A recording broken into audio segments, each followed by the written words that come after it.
Quando os dinossauros dominavam a Terra, os ancestrais pré-históricos das tartarugas marinhas já nadavam nos oceanos. Estes répteis sobreviveram a transformações violentas do planeta e, por 150 milhões de anos de evolução, foram selecionadas para sobreviver pela natureza.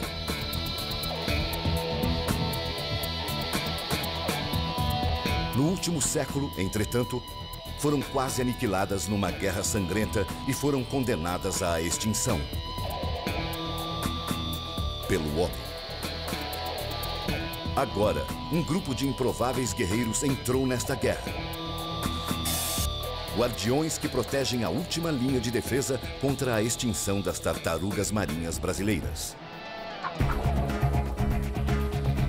Mas, para vencer esta guerra, os guardiões terão que decifrar o misterioso mundo das tartarugas marinhas. Um trabalho que tem se mostrado mais desafiante e extremo do que eles jamais haviam imaginado.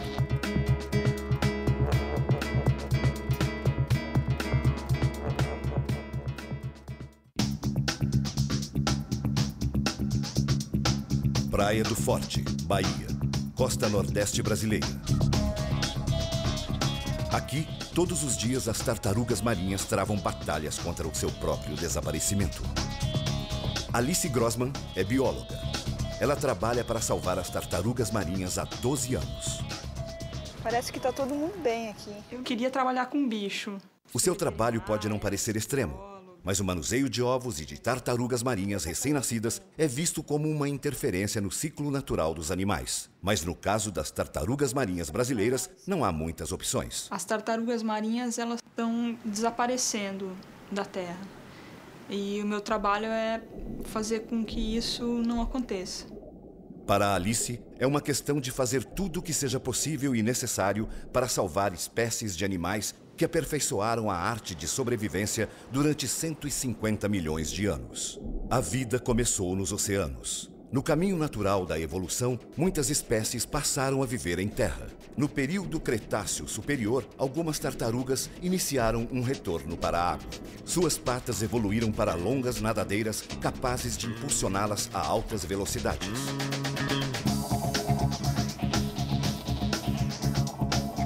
Espécies como a tartaruga de pente podem viajar mais de 4.000 quilômetros, enquanto outras, como a tartaruga de couro, podem mergulhar a mais de 300 metros de profundidade. Todas habitam mares tropicais e subtropicais. Se alimentam de corais, a pequenos peixes e crustáceos. Sendo animais que viveram em terra, respiram como a maior parte das espécies terrestres. Mas elas estão sufocando. Todas as espécies remanescentes destes répteis pré-históricos fazem parte da lista UCLN de animais em extinção. A predação humana está levando à extinção das tartarugas marinhas. Em alguns lugares eram centenas e hoje são dezenas. Os números estão diminuindo.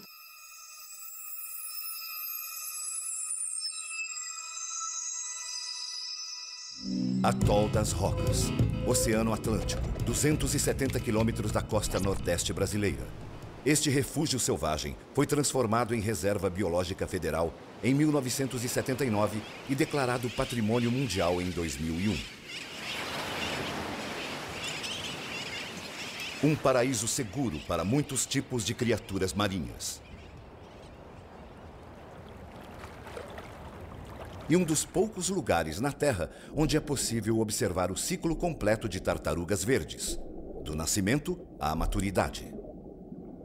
Estamos em meados de abril, temporada de desova para as tartarugas marinhas do Atol das Rocas.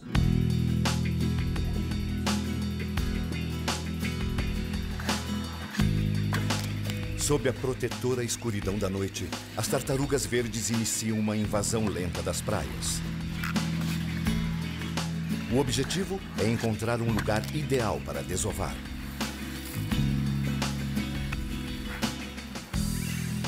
Pesando até 250 quilos, este processo pode levar de 1 a 3 horas.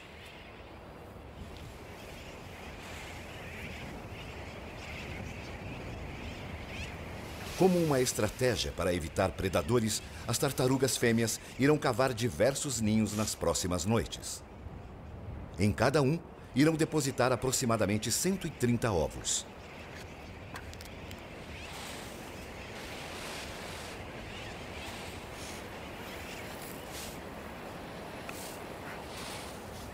Cada gestação produz, em média, 700 ovos.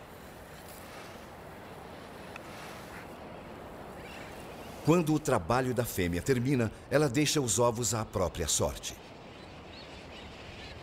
Todos serão incubados pela areia e pelo sol durante os próximos 50 dias. O processo completo de desova deixa as tartarugas exaustas e vulneráveis a ataques. No passado, pescadores vinham ao Atol das Rocas para matar tartarugas marinhas por sua carne e seus ovos. Tartarugas fêmeas eram facilmente viradas e mortas. A pesca predatória quase eliminou a população local de tartarugas marinhas. Mas em 1978, alguns estudantes estavam prestes a mudar tudo isso. Uma noite, uma das estudantes acordou e, vendo a matança, chamou seus companheiros. Todos se levantaram e brigaram com os pescadores. Conseguiram salvar 10 das 14 tartarugas já viradas esperando a morte. Os estudantes documentaram o evento e elaboraram um relatório que foi entregue ao governo federal em Brasília. Um desses estudantes era Guy Marcovaldi. Para ele, esta foi uma noite que mudou o rumo de sua vida para sempre. Por fim, o governo baniu a matança que quase dizimou as tartarugas marinhas do Atol das Rocas.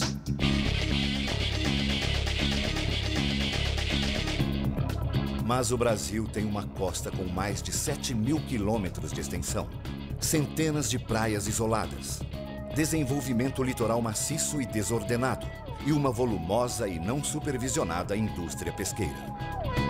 A batalha pelo Atol das Rocas talvez tenha sido ganha, mas os estudantes iniciaram uma guerra que havia apenas começado.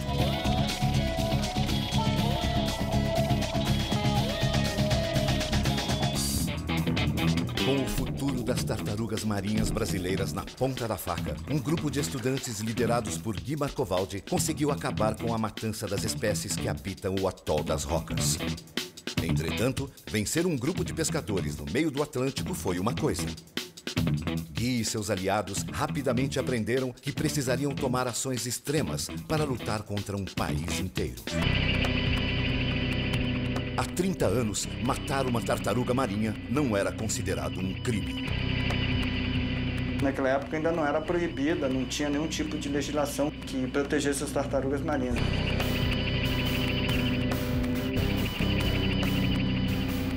Algumas espécies eram mortas pela sua carne e ovos, enquanto outras, como a tartaruga de pente, era valorizada pelo seu casco. No fim da década de 70, os organismos internacionais começaram a pressionar o governo brasileiro para botar um fim na matança de tartarugas marinhas no Brasil. Guy e seus aliados foram convocados a elaborar e pôr em prática um novo plano de conservação. O primeiro recurso com o nome Projeto Tartaruga Marinha, que eu considero o nascimento do projeto, foi em 1980. O projeto Tartaruga Marinha foi chamado TAMAR, um projeto totalmente dedicado à conservação das tartarugas marinhas. Imediatamente, o TAMAR começou a instalar bases nas principais áreas de desova do litoral brasileiro. Com tantas praias para cobrir, os guardiões do TAMAR focalizaram seus esforços na proteção dos ovos nas áreas mais isoladas, onde a interferência humana já havia destruído outros ninhos. Hoje, uma nova geração de guardiões patrulha estas praias. Alice Grossman e o biólogo marinho Alexandro dos Santos estão fazendo a ronda diária pelos ninhos ao norte da Praia do Forte.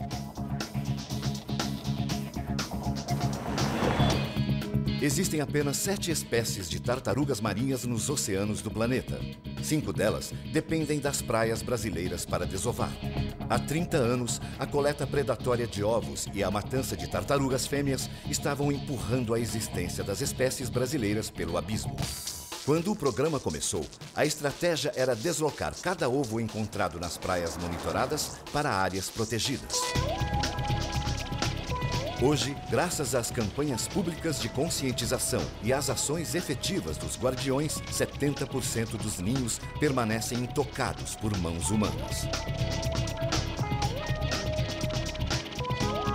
Nas areias de Praia do Forte, tartarugas de pente cavaram cerca de 200 ninhos há 48 dias.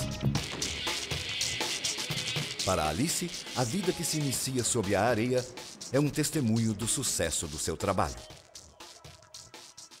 Mas este é apenas o início de uma jornada extraordinária. O desenvolvimento dos ovos é influenciado por vários fatores. A temperatura da areia é o mais importante. Entre o 15º e o 35º dia de incubação, a temperatura da areia determinará o sexo do grupo. A areia quente produzirá mais fêmeas. Estes pequenos pontos pretos são pequenos dentes externos das tartarugas marinhas. Os recém-nascidos perderão esses dentes antes da 2ª semana de vida. Neste momento, ele é a única arma que as tartarugas têm para romper a casca.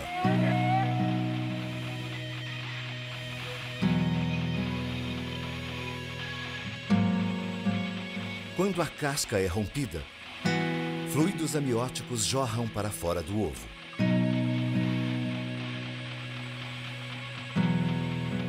Durante o período mais quente do dia, as tartarugas descansam, guardam energia.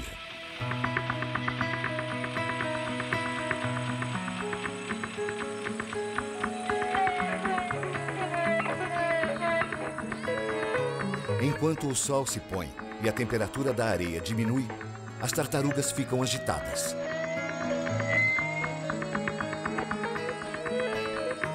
Sob o peso esmagador da areia, seria quase impossível cada uma chegar à superfície sozinha. Então, as tartarugas trabalham em conjunto, subindo juntas.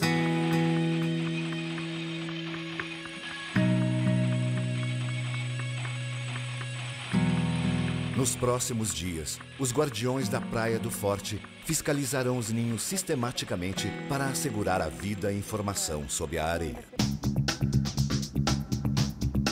A 50 quilômetros ao norte de Salvador está o quartel-general do Tamar. Um lugar onde animais marinhos machucados e maltratados da região são cuidados e medicados. Esta tartaruga estava sendo mantida ilegalmente dentro de uma casa com arames presos ao redor do seu casco para evitar que escapasse. À medida em que a tartaruga crescia, além do tamanho do arame, seu casco foi sendo lentamente deformado. Gerar consciência no público continua sendo um dos trabalhos mais importantes do Tamar. Nestes tanques, visitantes podem ver 4 das 5 espécies que habitam as águas brasileiras. A única espécie não representada aqui por um espécime vivo é a maior de todas as tartarugas, a gigantesca Dermocheles coriácea, a tartaruga de couro. Aqui a gente tem essa réplica em tamanho natural para que os visitantes possam conhecer um pouco mais sobre essa espécie. Ela é a maior espécie de tartaruga marinha, ela chega a medir 2,5 metros e pesar quase 900 quilos. Tartarugas de couro são extremamente raras. Quando uma delas surgiu morrendo nas praias de Alagoas, os guardiões correram para socorrê-la. Esta tartaruga de couro provavelmente perdeu a nadadeira dianteira por causa de uma rede de pesca. Todo o esforço foi feito para devolvê-la ao mar. Alguns dias depois, entretanto, ela foi trazida por uma correnteza oceânica para uma praia perto de Praia do Forte. Os guardiões lutaram para salvá-la, mas muito fraca, ela não resistiu.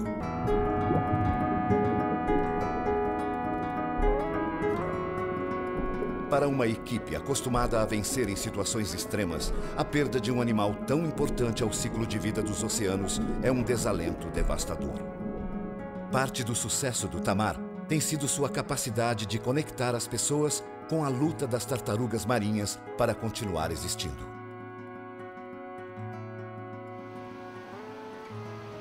A força para seguir lutando está na esperança de novas vidas. Esse é um dos grandes espetáculos da natureza. uma pequena tartaruga rompe a superfície. As outras virão a qualquer momento. A pequena tartaruga tem que chegar à segurança do mar rapidamente. Neste momento, a tartaruga não pode elevar sua cabeça acima de 30 graus. Entretanto, seu instinto a conduz para a luz mais brilhante no horizonte. Durante o dia ou a noite, a área de visualização mais clara no horizonte será sempre o mar, sua casa. Usando visão, odor e sensibilidade magnética, a tartaruga memoriza sua praia natal. Esse mapa interno permite à tartaruga voltar para a mesma praia de onde ela saiu de seu ovo décadas depois para reproduzir.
Em outras praias espalhadas pela costa brasileira, algumas tartarugas não chegarão ao mar.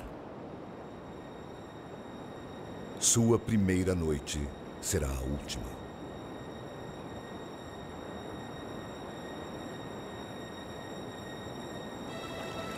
Um exército de predadores espreita na escuridão. Apesar de improvável, algumas escapam. Mas nem todas partilham da mesma sorte. Uma vez capturada, a pequena tartaruga não tem chance de escapar.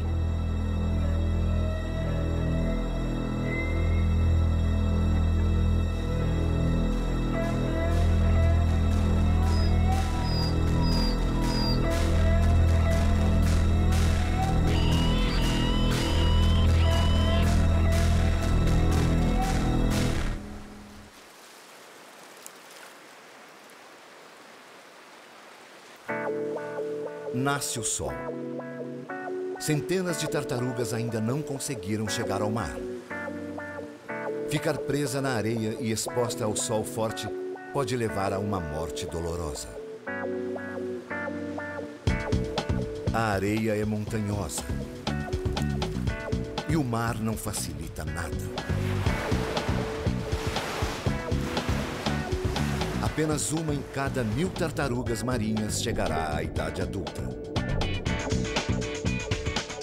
O primeiro ano de sua vida será passado no mar aberto. Somente em 10 a 25 anos, a tartaruga marinha chega à maturidade reprodutiva.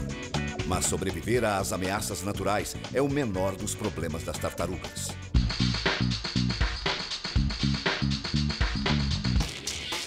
Poluição e lixo jogado ao longo da costa afeta toda a vida marinha litorânea. Tartarugas verdes que se alimentam de algas e águas vivas comem sacos plásticos e outros materiais por engano e se engasgam até a morte. O desenvolvimento urbano ao longo da costa está afetando o meio ambiente de forma determinante e atingindo em cheio o ciclo de vida das tartarugas marinhas. Edifícios criam sombras nas praias, esfriando a areia, provocando uma diminuição no número de fêmeas. Luzes artificiais assustam fêmeas que terminam não encontrando as praias onde nasceram. Essas luzes podem ainda desorientar tartarugas recém-nascidas. Cada vez mais o destino da tartaruga marinha está nas mãos do homem. E a sua existência depende de tornar antigos inimigos em aliados.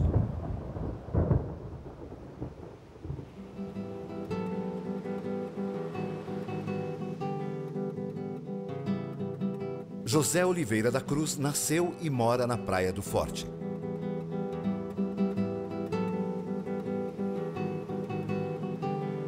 Ele depende do mar para a sobrevivência de sua família.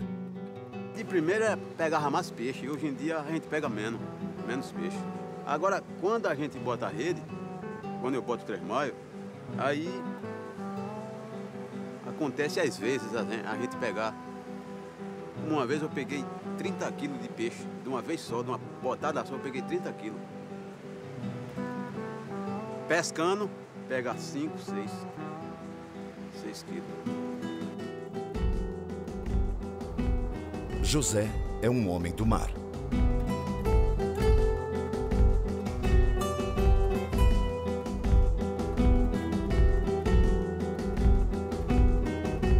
Todo dia ele luta contra a natureza para trazer para casa alimento para sua família.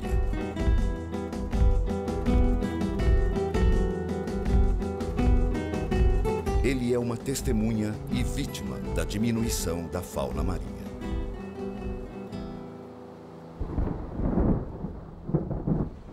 Pesca tradicional e tartarugas marinhas estão lutando juntas para sobreviver. Hoje, seu inimigo mais impiedoso é a pesca industrial.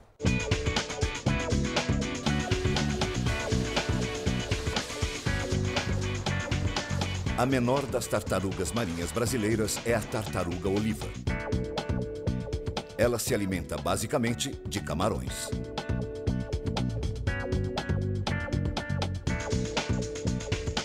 Isso a coloca no caminho das redes de pesca industrial. A indústria da pesca é responsável pela maior parte das mortes acidentais de tartarugas marinhas em todo o mundo. A partir desta constatação, o Tamar se deparou com um problema multimilionário e nenhuma solução aparente. Pesca de linha e de rede não são práticas seletivas. Encontrar formas de modificar a prática pesqueira sem prejudicar os ganhos dos pescadores não seria fácil. Gilberto Salles é oceanógrafo e diretor de um novo programa criado pelo Tamar para trabalhar com a indústria pesqueira. Se usa para a pesca do espinhel.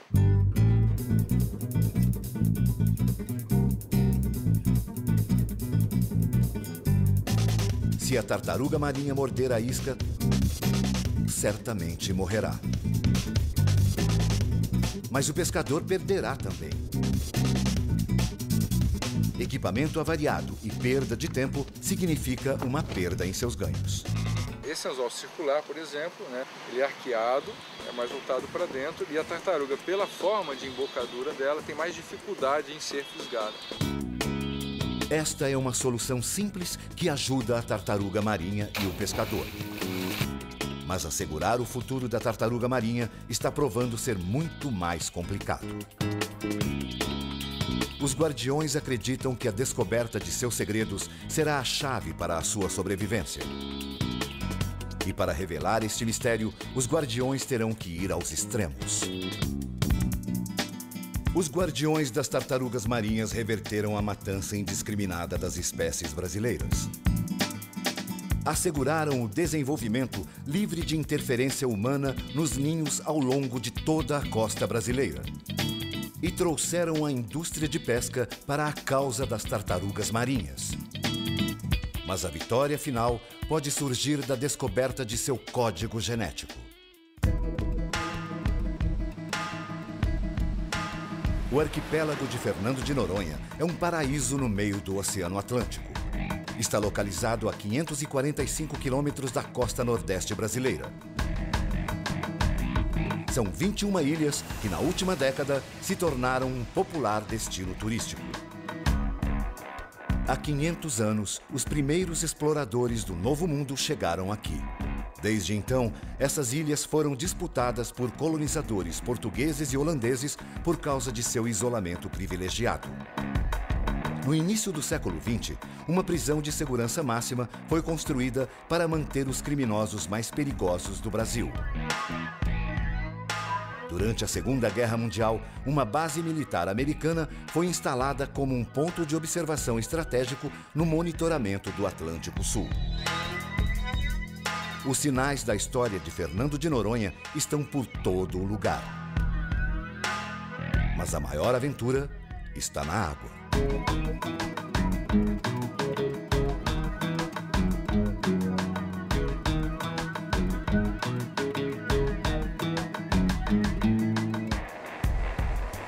Fernando de Noronha é famosa por sua população de golfinho rotador. Este é um dos únicos lugares do mundo onde esta espécie pode ser observada perto da terra firme. Mas os golfinhos não são os únicos animais que são protegidos neste santuário.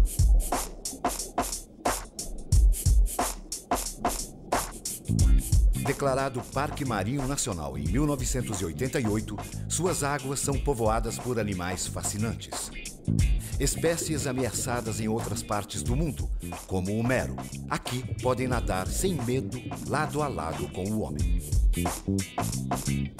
As águas de Fernando de Noronha são uma importante área de alimentação para as tartarugas verde e de pente. Estas espécies se alimentam de esponjas, algas e pequenos moluscos encontrados nas cavidades das rochas vulcânicas que formaram o arquipélago. Curiosamente, poucos adultos são encontrados nessas águas.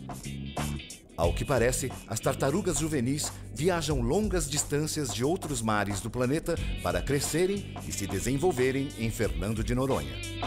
Quando chegarem à vida adulta, retornarão às praias onde nasceram para completar seus ciclos de vida.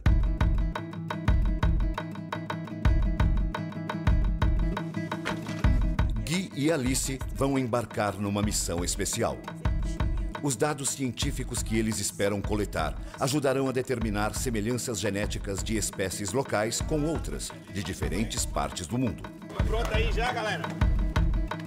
Rodolfo Jimenez é um mergulhador local. Ele irá guiar os guardiões.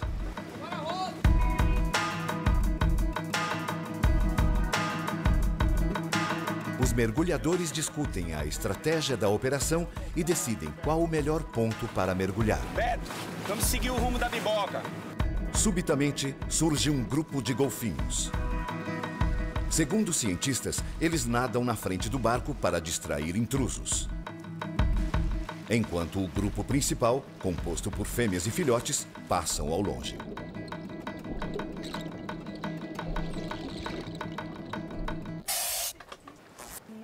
No ponto de mergulho, Alice coordena a operação. Eu acho que a gente vai fazer a seguinte estratégia, ó. Ela e Gui farão uma busca no fundo com tanques. Enquanto Rodolfo ficará na superfície.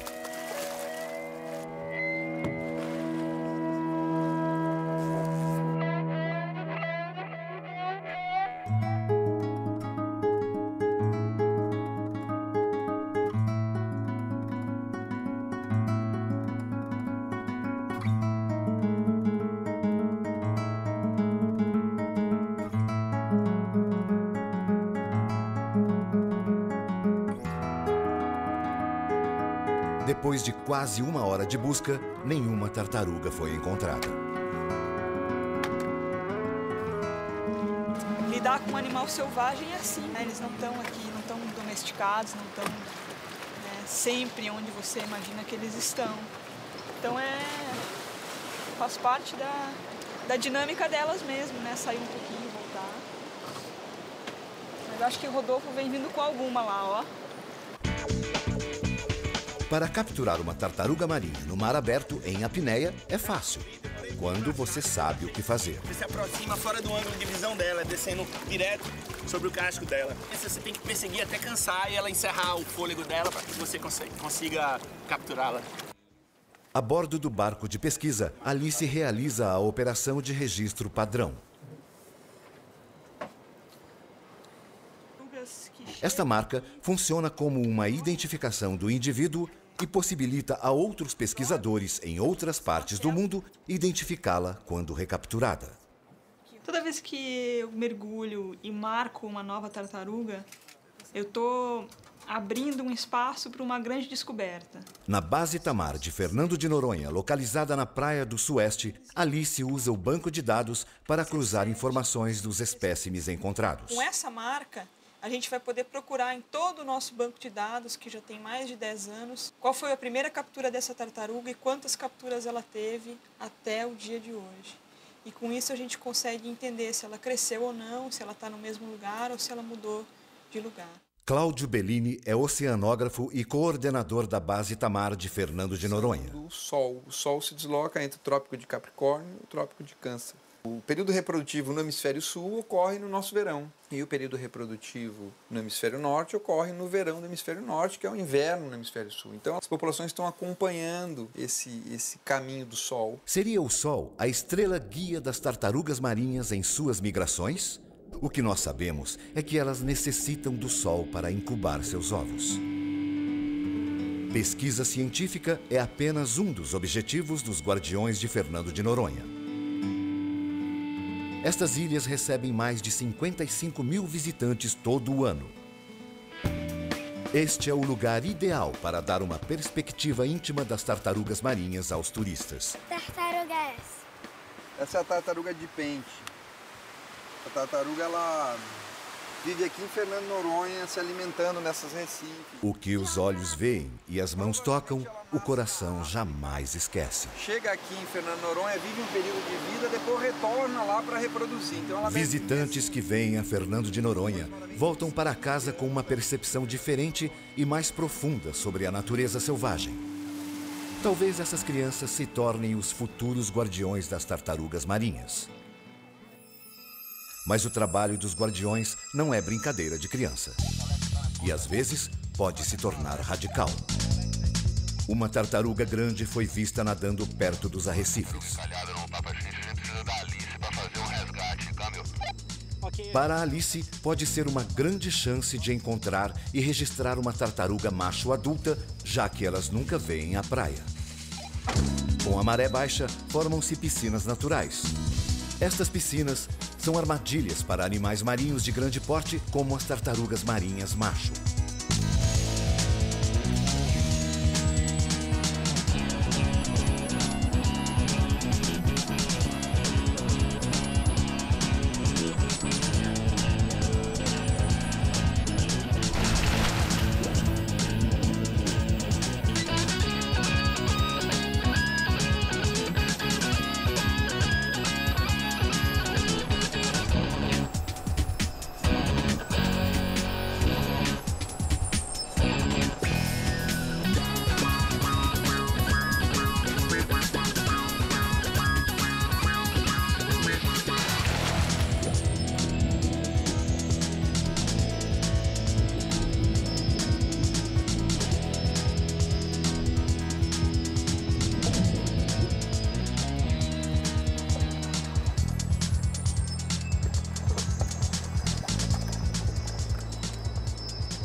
É nossa, Alice, essa. Tartaruga marcada já.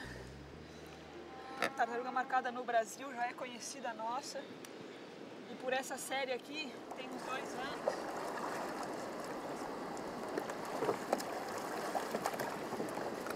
Vou tirar uma amostra. Hoje, as tartarugas marinhas contam com ciência e tecnologia para sua sobrevivência. Um pedaço de sua pele é extraído. Essa operação é inofensiva para o animal. O material orgânico é enviado a um laboratório genético para a análise de DNA. No laboratório genético, o primeiro passo é extrair o DNA do núcleo da célula da tartaruga marinha. Uma vez extraído o DNA, as moléculas são submetidas a uma carga elétrica. Esse procedimento é chamado de análise eletroforese.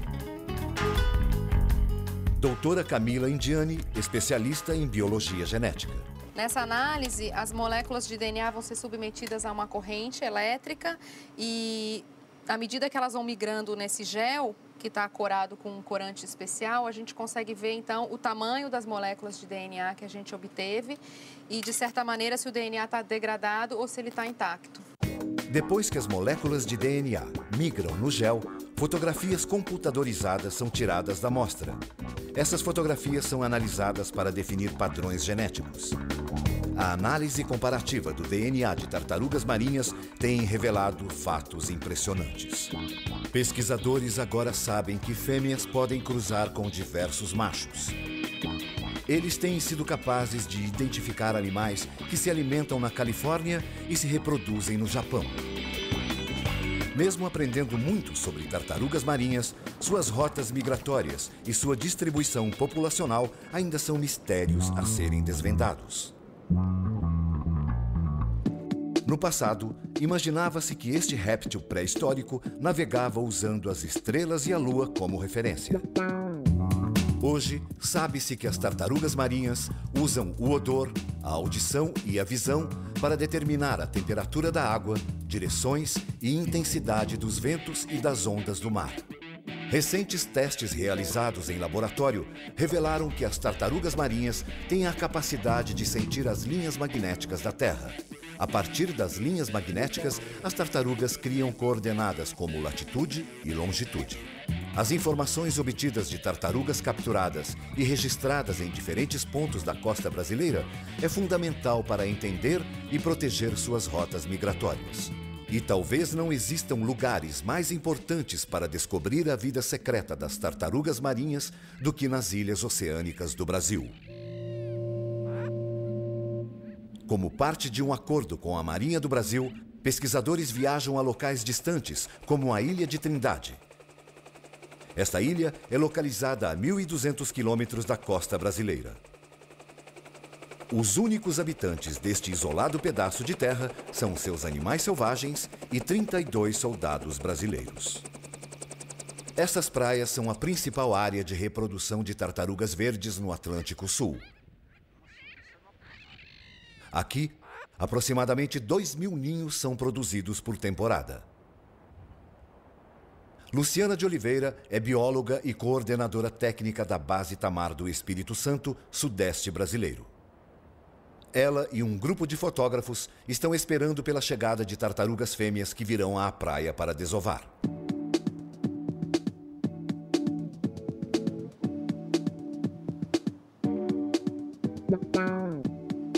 Depois que a tartaruga marinha termina a desova, Luciana inicia seu trabalho. A fêmea é marcada e medida. Encontrar fêmeas marcadas num lugar tão remoto pode trazer novas perspectivas nas rotas das tartarugas marinhas. Não há muito tempo, uma tartaruga marcada na Ilha de Ascensão, localizada a 2.100 quilômetros de distância, foi encontrada aqui. Mas para revelar os segredos sobre a habilidade de navegação das tartarugas marinhas, a marcação e registro não são o suficiente.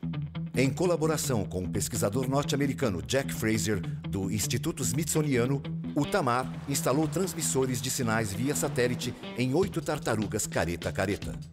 Uma vez colados no casco da tartaruga, os transmissores deverão enviar sinais para o satélite, que depois serão retransmitidos para os computadores do Tamar. Se os transmissores funcionarem, os pesquisadores poderão ter um registro das rotas migratórias das tartarugas marinhas após a desova. Com a ajuda de alta tecnologia, os segredos das tartarugas marinhas começam a ser revelados. Animais dos locais mais isolados do Pacífico Norte foram geneticamente associadas a espécimes encontrados em outras partes da Terra. mas o rastreamento via satélite poderá abrir uma nova janela para a compreensão de suas vidas. No quartel-general do Tamar, os primeiros sinais das tartarugas começam a ser descarregados nos computadores dos guardiões. Essas informações irão ajudar a localizar áreas de alimentação e outros locais que necessitam de proteção. Mesmo com o sucesso tecnológico do Tamar, os guardiões ainda terão que lutar pela sobrevivência das tartarugas marinhas brasileiras. Uma vida de cada vez. Recentemente, outra tartaruga de couro foi encontrada morrendo numa praia a 60 quilômetros de Praia do Forte.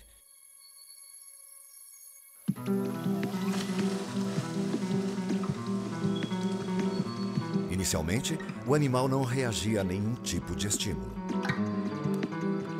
Uma combinação de energizantes e antibióticos foi dada à grande tartaruga macho.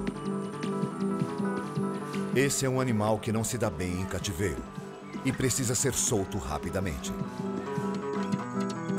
Doutora Thaís Pires, veterinária responsável pelo tratamento da tartaruga ferida. Ela se bate muito na borda do tanque, que acaba promovendo essas feridas. Então a gente passa uma pomada antisséptica para ajudar na cicatrização dessas pequenas feridas. A tartaruga de couro é pelágica, o que significa que ela vive a maior parte de sua vida no mar aberto. Diferente de outras tartarugas marinhas, ela não possui um casco feito de escamas grossas. Ela ostenta uma casca de pele rígida que parece ser de couro, daí o seu nome popular. A tartaruga apresenta o mesmo ferimento que provocou a morte da Dermocheles, encontrada 4 anos antes. Provavelmente, a tartaruga tenha ficado com um pedaço de rede de pesca enrolado à nadadeira, impedindo o fluxo de sangue. Com o tempo, o membro gangrenou, apodreceu e caiu. Um processo extremamente doloroso para a tartaruga. Depois de 3 dias de tratamento intensivo, a tartaruga ainda não está totalmente recuperada. Porém, nada mais pode ser feito. É muito arriscado mantê-la no tanque. É estimado que apenas 5 a 10 tartarugas de couro se reproduzam em praias brasileiras. Elas são tão raras que a perda de apenas um animal é considerada uma tragédia ecológica. A tartaruga está muito frágil e não pode ser solta na praia. As últimas doses de medicamento são injetadas no animal. Material orgânico é extraído para análise genética e a tartaruga recebe uma etiqueta de identificação. Com a maré subindo, fica muito perigoso levar o animal em um barco pequeno. Minutos preciosos não podem ser perdidos. Então, a tartaruga é colocada em um barco maior.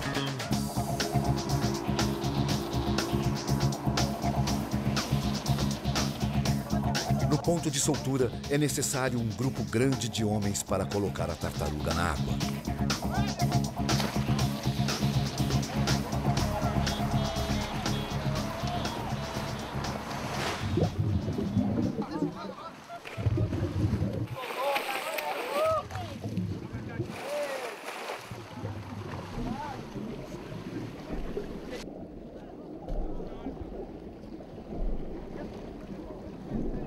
Nada mais pode ser feito.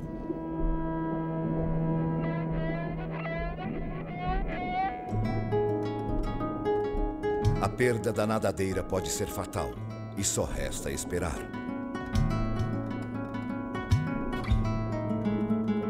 O animal está estressado, não consegue se equilibrar. A tartaruga tenta mergulhar para águas mais profundas. Mas o seu esforço parece em vão.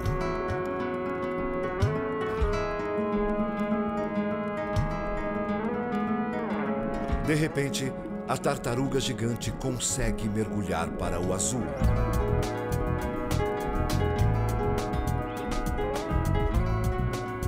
Rumo às profundezas. Deixando todos com um fio de esperança de que ela sobreviverá. Depois de 20 anos, 2 gerações de guardiões das tartarugas marinhas realizaram mais do que jamais sonharam. Usando todas as armas disponíveis, eles efetivamente protegem as tartarugas marinhas ao longo de 1000 quilômetros da costa brasileira. Eles criaram a consciência nacional, que é refletida num crescimento espetacular nos níveis de eclosão em praias do Brasil. Para o tamar, sempre haverá ameaças inesperadas. As tartarugas marinhas ainda não estão livres da extinção. É necessário seguir em busca de cada vitória diária. Para mim é uma sensação assim de estar plantando, sabe? De um plano para o futuro.